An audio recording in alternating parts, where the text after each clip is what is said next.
نستعين اهدنا الصراط المستقيم صراط الذين أنعمت عليهم غير المغضوب عليهم ولا الضالين آمين. Warahmatullahi wabarakatuh.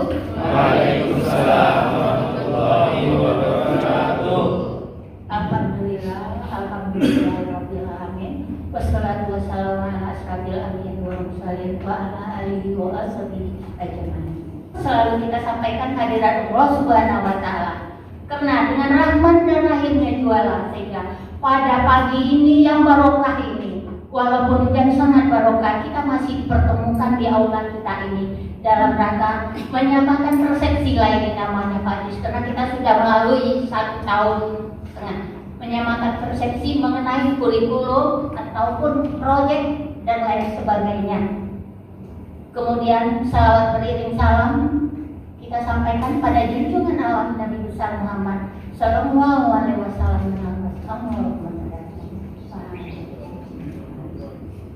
Bapak Ibu yang berbahagia, senang pagi ini saya bertatap muka dengan Bapak Ibu. Kita mencuri waktu, mencuri peluang. Inilah momen mungkin untuk kita tidak mengganggu BBM, karena di sini Pak Marwan perlu juga Bapak ketahui, apapun kegiatan untuk peningkatan mutu yang dilakukan oleh pihak sekolah tidak boleh mengganggu proses belajar mengajar.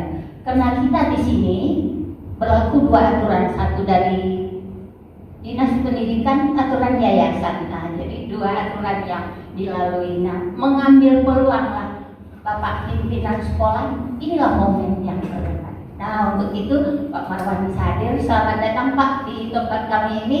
Walaupun saya hanya pengawas pembina, tapi saya sudah bagian dari mereka semua. Karena mereka semua menganggap saya orang tuanya. Ke orang tuanya dia mengadu ke inilah. Ibu semua, untuk kegiatan kita tidak terlepas dari sekolah penggerak. Nah, untuk itu saya mencoba dulu bertitik tolak dari geraknya ini. Sekolah penggerak apa ya harus digerakkan? Beliau adalah guru fisika nih dulunya. Background awalnya adalah guru fisika di SMA Plus Pekanbaru. Nah, kalau gerak itu tentu perubahan kedudukan dari suatu titik ke titik acuannya, ya Pak. Ya, itu dasar sekali. Perubahan kedudukan dari suatu titik ke titik acuannya. Artinya itu kita tidak tetap di situ aja, bangga di situ aja. Harus ada perubahan. Nah, makanya sekolah penggerak harus bergerak. Tergerak, bergerak, menggerakkan. Sudah Bapak Ibu lakukan itu semua. Tergerak, bergerak, menggerakkan.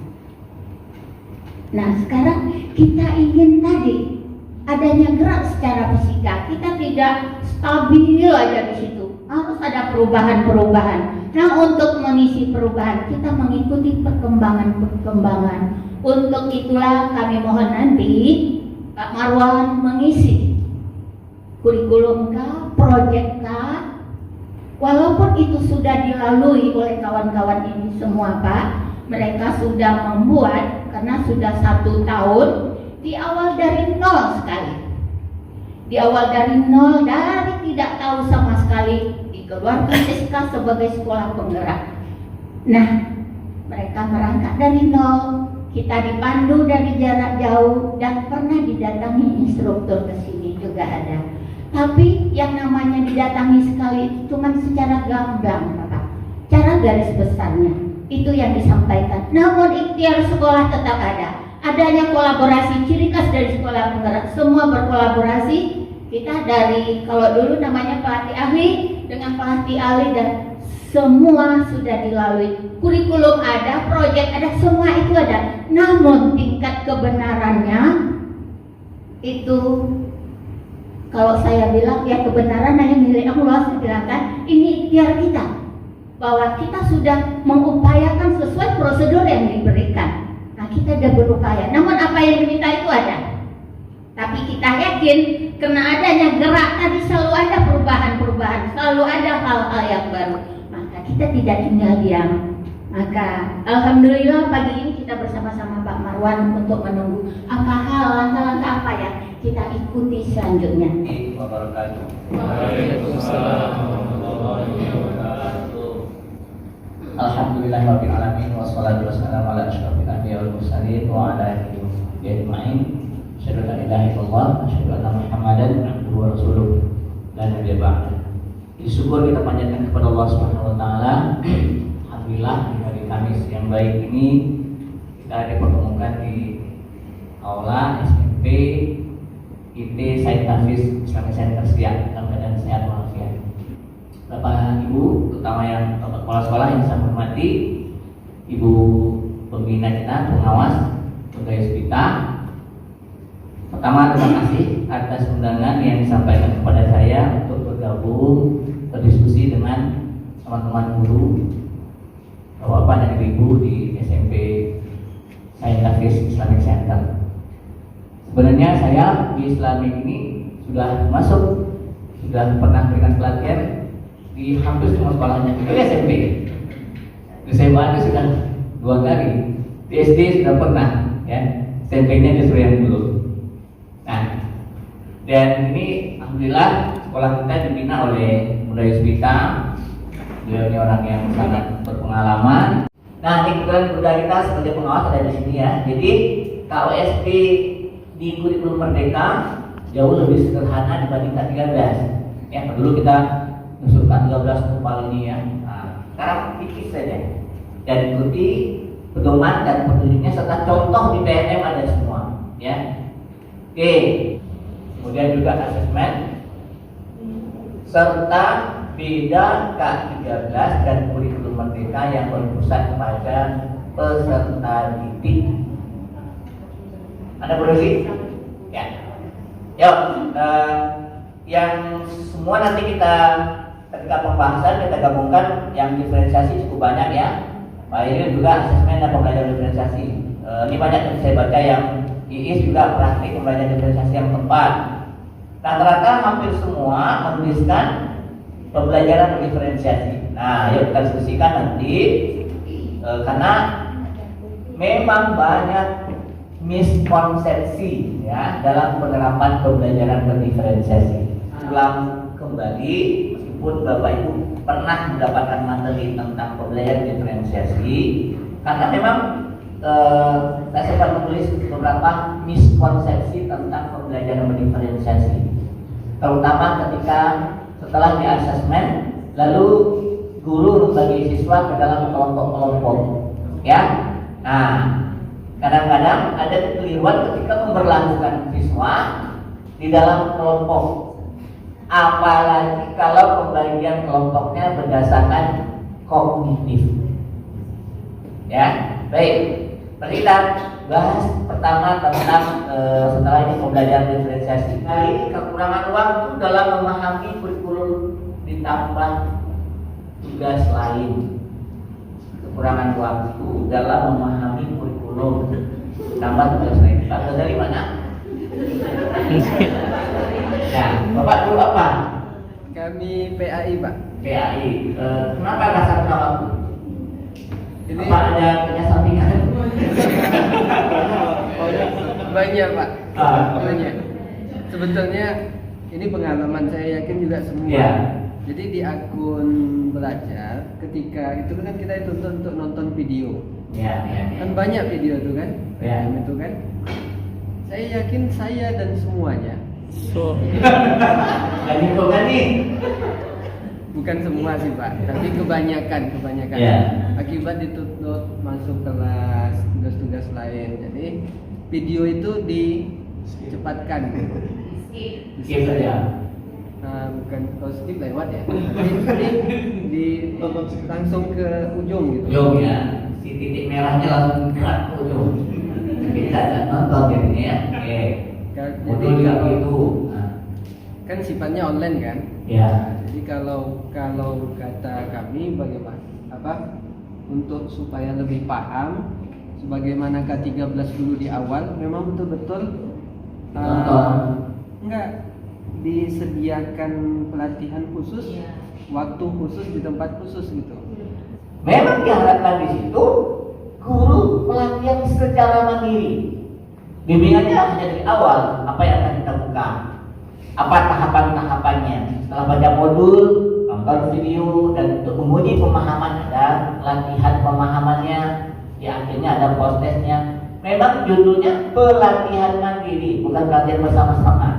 Ya, diharapkan belajar mandiri.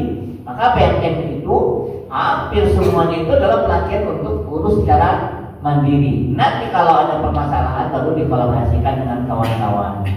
Ya, itu kenapa letaknya pada bagian pelatihan mandiri. Makanya kalau kita sudah menyelesaikan topik selesai, layak tidak kita sudah menguasai kata si muslimnya, maka kita dapat berhak mendapatkan sertifikat. Nah ya, di panduan di kurikulum merdeka, sekolah memang diberikan kemerdekaan untuk merancang ya rapor secara mandiri. Tetapi untuk membantunya maka pemerintah sudah menyediakan format-format rapor yang sudah ada. Di dalam kurikulum merdeka, rapor kita secara resmi ada dua. Pertama, rapor akademik yang memuat mata pelajaran, nilainya dan capaian kompetensi.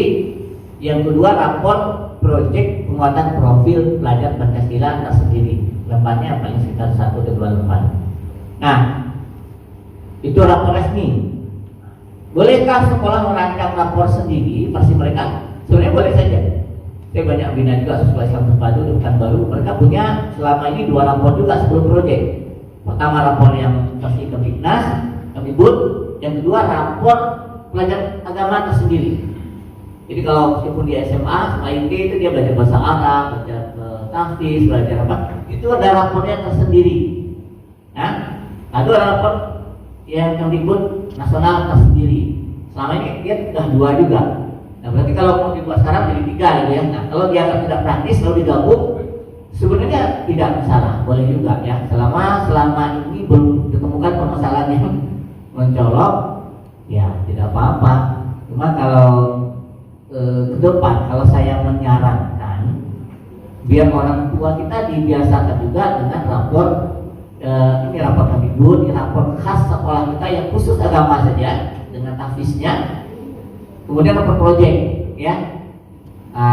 Caranya supaya dia tidak dianggap 3 rapor, gabungkan saja di buku rapor itu menjadi 1. Rapor akademik nomor 1, nomor 2 rapor atau rapor agama kita nomor 1, lembaran berikutnya adalah rapor Kemdikbud, lembaran berikutnya adalah rapor proyek. Jadi 1 dalam bukunya. Jadi guru olahraga tidak adil kepada siswa, dominan hanya menghiraukan siswi perempuan.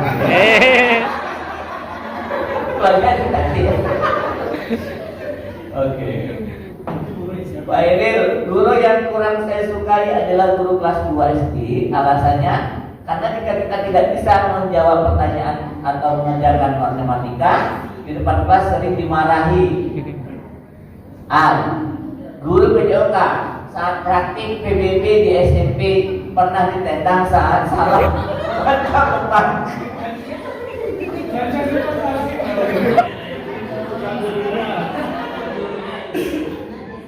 Ya, baik, masuklah.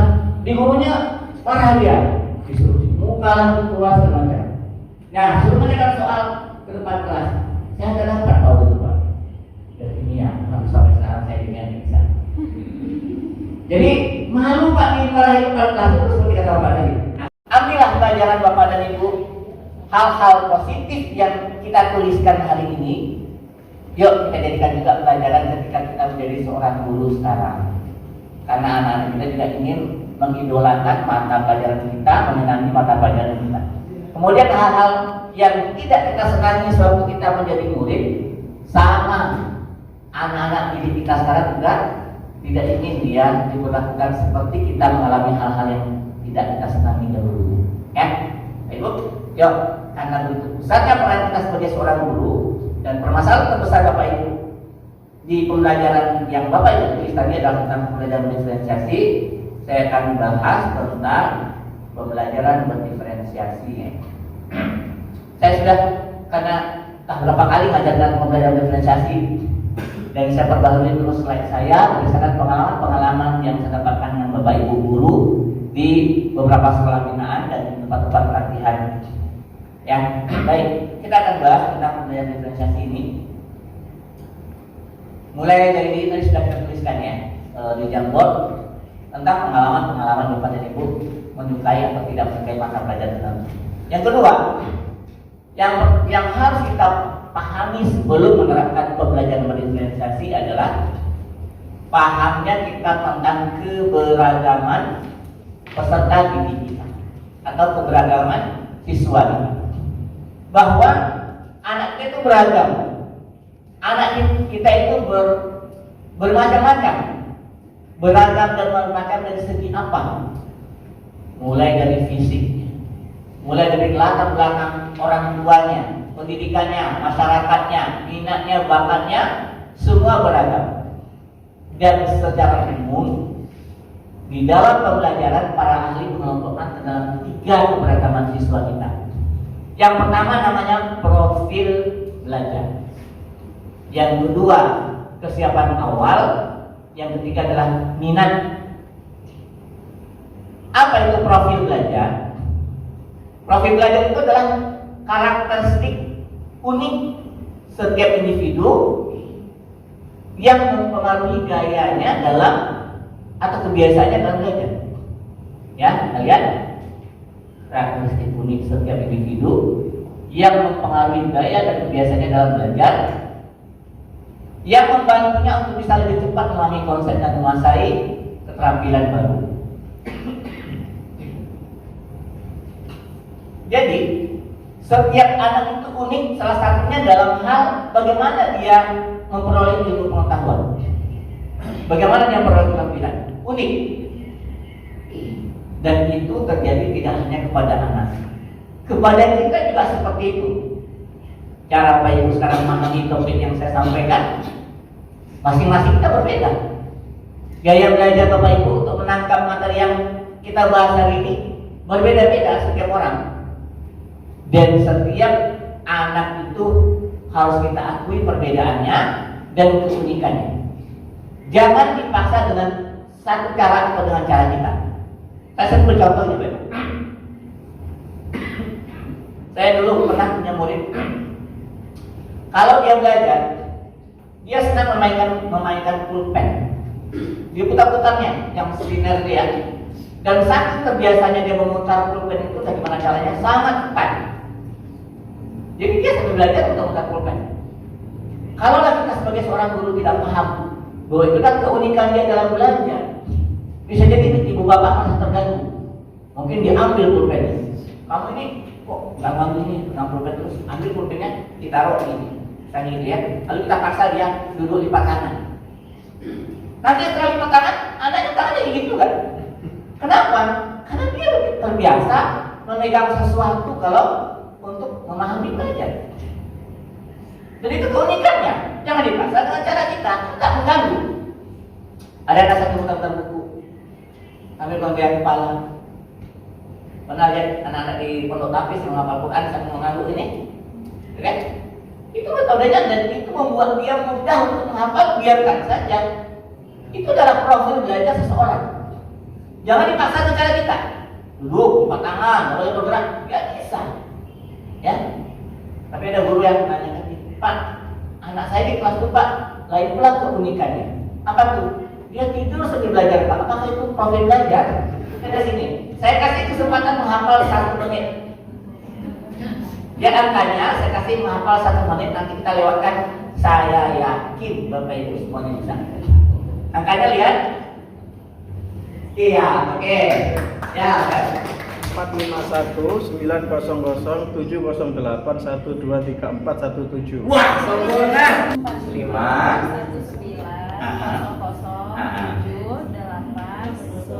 kosongnya 08 1 2 3 4 1 7. udah intonasinya masih naik lagi kayaknya. Ya Pak, 451 900 708 1234 17. luar biasa. Terus buat kita semua udah nonton nggak? Yang setelah yang merah itu ada yang warna hijau dan hitam, itu adalah materi. Maka TP, tujuan pembelajaran kita adalah untuk mencapai apa yang ada tertuang di CP ini. Itu semua anak diharapkan bisa menganalisis cara pandang para pendiri negara tentang rumusan Pancasila. Kita harapkan semua anak bisa menganalisis fungsi dan dokumen Pancasila sebagai dasar negara. Kita harapkan anak bisa mengenali dan menggunakan produk dalam negeri yang kita tuangkan nanti dalam bentuk PP. Maka keliru kalau guru mengatakan untuk anak ini TPC ini, untuk anak yang seperti ini saya bilang lagi tujuannya berbeda. Berarti capaian kita berbeda-beda. Padahal capaian pembelajaran itu adalah tujuan akhir pembelajaran atau kompetensi yang harus dimiliki oleh anak setelah menyelesaikan pembelajaran di fase itu. Semua anak diharapkan bisa begini sesuai dengan CP, tidak bisa beda-beda. Yang bisa kita bedakan adalah bagaimana cara dia bisa mencapai kompetensi ini. Maka berarti kita bedakan apanya? Prosesnya yang kita beda-bedakan. Yang penting sasarannya bisa menganalisis. Oh, soal anak diberikan tugas seperti ini diberikan caranya begitu, ini diberikan caranya silakan. Yang penting akhirnya semua anak bisa itu. Maka yang boleh dibedakan itu adalah prosesnya. Kalau tagihannya permintaan kita nanti harus sama. Semua anak harus tes tulis, ya. Semua anak harus tes lisan, ya. Semua anak harus diberikan praktek sesuai keinginan dari CP. Ya, jangan dibedakan. Nah, ini praktek ini. Tapi cara mengetahui, cara memperoleh keterampilan itu agar dia bisa menganalisis, boleh. Bapak Ibu tampilkan ini video kelompok ini. Nah, senang mungkin lihat video. Di sini yang jago-jago mungkin dikasih teks saja bacaan, boleh. Yang ini mungkin dengan diskusi atau apa. Yang penting sasaran akhirnya kamu bisa menganalisis cara pandang para pendiri negara. Ada di olahraga mempraktekkan konsep tertentu. Ada mempraktekkan konsep dan prinsip vektor. Ya nggak perlu banyak-banyak. Karena kata kerja yang kita ambil di tujuan pembelajaran adalah kata kerja tertinggi. Ya, jadi anak saya kalau belajar dia tentang anak fisika, tentang penjumlahan vektor, dia diharapkan mampu menerapkan konsep dan prinsip vektor. Oke, lalu di tahun awal saya melakukan asesmen awal. Karena sekarang modul ajar nanti bisa kita lihat lagi di modul ajar panduan terbaru. Ada modul ajar yang komplit, yang tebal, yang banyak itu. Ada pertanyaan pemantik, pemahaman bermakna, profil belajar Pancasila, model itu kalau satu buat silakan. Tapi ada yang lebih sederhana, ada di panduan. Modul ajar minimal memuat 4 hal saja. Apa itu? Tujuan pembelajaran, kegiatan pembelajaran, asesmen awal, asesmen akhir, selesai. Yang paling sederhananya. Atau komponen yang minimal dalam membuat modul. Nah, jadi tujuan pembelajaran. Nah, karena saya melakukan asesmen di awal, saya buat setelah tujuan pembelajaran asesmen awalnya apa? Yaitu menanyakan kepada siswa pengertian vektor dan skala, karena dia sudah pernah belajar sebelumnya. Jadi kita gali lagi. Masih ingat gak dia konsep vektor, skala? Menanyakan contoh-contoh mana yang termasuk vektor, mana yang skala. Tanya lagi kepada mereka lukisan ke depan. Tidak lama-lama, paling 10 menit sudah lama. Coba siapa yang masih ingat bagaimana bentuk vektor dan seterusnya? Tujuan saya untuk mengetahui seberapa banyak anak yang sudah paham tentang vektor. Namanya kalau tadi asesmen awal. Terus langkah-langkah pembelajaran. Saya menggunakan model namanya PBL, Problem Based Learning. Dengan setiap kita menggunakan model, langkah-langkah model atau sintaksnya tertuang di kegiatan pembelajaran. Pendahuluan apa yang bisa lakukan? Pertama, mendemonstrasikan contoh peristiwa penjumlahan vektor dalam kehidupan sehari-hari. Nah, berfisikanya kita contohkan, praktekkan ke depan, ya. Nah, saya ingin membuat diferensiasi di proses ini di awal. Yang biasanya guru menjelaskan, enggak. Saya mulai sebelum konsep itu, anak mendemonstrasikan ke depan. Apa contohnya? Jadi gini, kalau ada saya suruh anak di sini mendorong meja. Kalau meja, anak mendorong meja dari belakang ke depan, arah gerakan meja kemana? Ibu bapak mendorong dari belakang, arah kemana nanti? Biasanya depannya. Kalau didorong dari samping, samping. Dari depan. Sekarang saya suruh 2 orang anak. Yang satu mendorong dari belakang, yang satu dari samping. Dorongnya sama-sama. Kira-kira perginya kemana? tidak ke depan dan tidak ke samping. Seharusnya kan yang di belakang perginya ke depan, yang di samping ke sini. Tapi setelah bersama-sama mendorong, perginya kemana? Kok jangan miring ke sana? Yang kedua, saya contohkan animasinya ada perahu yang menyeberangi sungai. Arus sungai ke sini dari hulu ke hilir. Seorang ingin menyeberangi sungai, diarahkan perahunya tegak lurus ke arah seberang. Sampai dia di tempat yang dituju lurus, prakteknya gimana? Miring. Itulah konsep vektor dalam kehidupan sehari-hari, aplikasi vektor dalam kehidupan sehari-hari. Jadi kita mencoba menggugah mereka di persepsi atau motivasi. Kenapa bisa begitu? Apa yang menyebabkan dia seharusnya bergerak ke depan malah miring? Perahu kan diarahkan tegak lurus malah pergi ke sana katanya. Yang awal tadi kan ada 3 item pertama, yang kedua 3 item kedua. Ya, pertama adalah masalah ada kesiapan, minat dan seterusnya. Kemudian ibarat kata kunci untuk diferensiasi adalah yang tadi kerja 3 item pertama, 3 item kedua. Profil kesiapan minat. Ya. Nampaknya ketika dijelaskan itu sudah membuka mindset bahwasanya diferensiasi itu penuh aneka ragam semuanya. Jadi tidak bisa memandang sesuatu dalam satu sisi saja untuk mengajar. Jadi yang terpenting itu dan sudah bisa ditangkap. Sekarang yang jadi pertanyaan adalah diferensiasi itu dikatakan diferensiasi dalam satu kali mengajar, atau diferensiasi itu bisa dikatakan dari prosesnya selama 1 bulan mengajar itu diferensiasi. Maksudnya begini, ketika 3 dan 3 dijadikan satu kali mengajar, baru diferensiasi atau memang prosesnya? Karena kalau kita aplikasikan 3-3-nya, menurut kami juga lumayan berat juga. Tapi kalau 3 dan 3 tadi selama sepanjang 1 semester misalnya atau 1 term kita aplikasikan semuanya, baik itu minatnya, kesiapan, kita modifikasi, tidak memandang sekali ngajar harus itu tadi yang lengkap sempurna tadi. Itu bagaimana menurut Bapak? 1 kali proses atau memang proses yang panjang itu? Ada yang berpendapat menurut Bapak Ibu yang mana? Mungkinkah kita mendiferensiasikan proses konten produk dan proses dalam satu pembelajaran, ataukah minggu ini pakai metode ini, minggu depan pakai metode itu, minggu depan berbagai itu? Saya pakai yang model 2 itu Pak, yang disebutkan setiap pertemuan berbeda mungkin. Kalau di sini sekarang yang dipakai ini kan dalam satu pembelajaran kan mencoba berbeda gitu. Ya. Meskipun agak susah waktu dan lain sebagainya. Karena kalau lari ke teori ini kan capaian pembelajaran ini di akhir di kelas 3 nanti. Coba bayangkan kan, jadi bukan hitungan bulan, mungkin dalam 3 tahun itu malah kalau persepsi saya.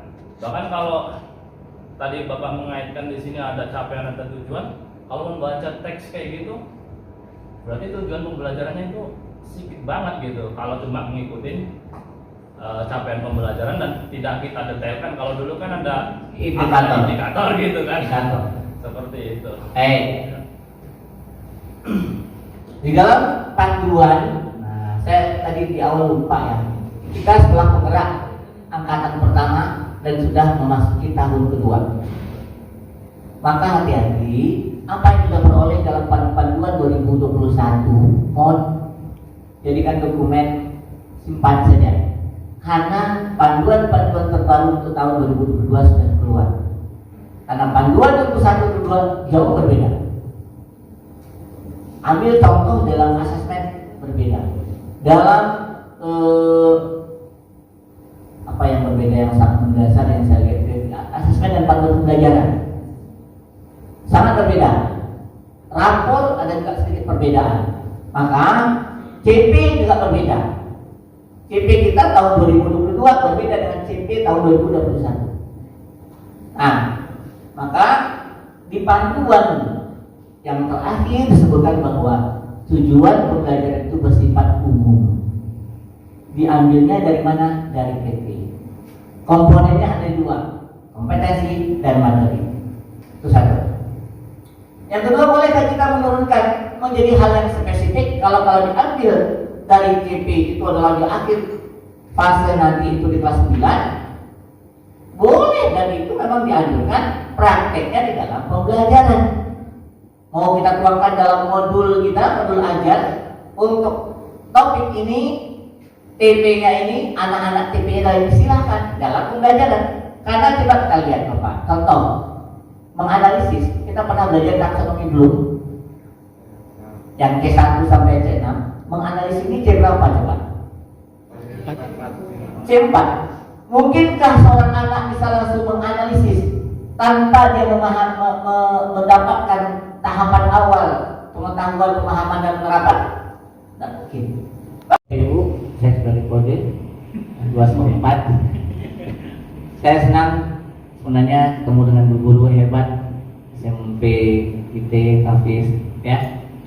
Mudah-mudahan Bapak Ibu bisa menerapkan hal-hal yang terkait dengan kurikulum merdeka, merasakan ya energi dari anak-anak ketika kita belajar.